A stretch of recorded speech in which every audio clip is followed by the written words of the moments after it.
युरोपमध्ये उष्णतेच्या लाटेचा गंभीर परिणाम म्हणजे अनेक ठिकाणी अजूनही वणवे पेटण्याच्या घटना या घडताना पाहायलाच मिळतात। पोर्तुगालमध्ये सलग चौथ्या दिवशी आग धुमसतीये।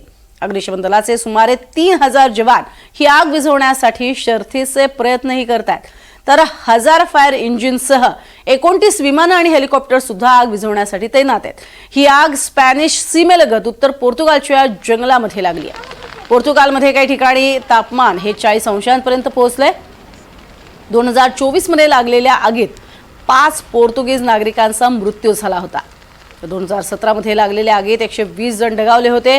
दुसरीकडे आता ही आग स्पेनमध्ये फोफावली आहे। माद्रिदपासून 1 तासाच्या अंतरावरती असलेल्या आविलामध्ये ही आग लागली आहे। आग विझवण्यासाठी अग्निशमन दलाचे 16 अतिरिक्त अधिकारी कर्मचारी 59 वाहनं तैनात करण्यात आली आहेत। तर 29 जुलैला लागलेल्या आगीमध्ये आतापर्यंत 35,000 हेक्टर जमिनीचं नुकसान झालंय। आतापर्यंत 130 ठिकाणी या आगी लागलेल्या आहेत।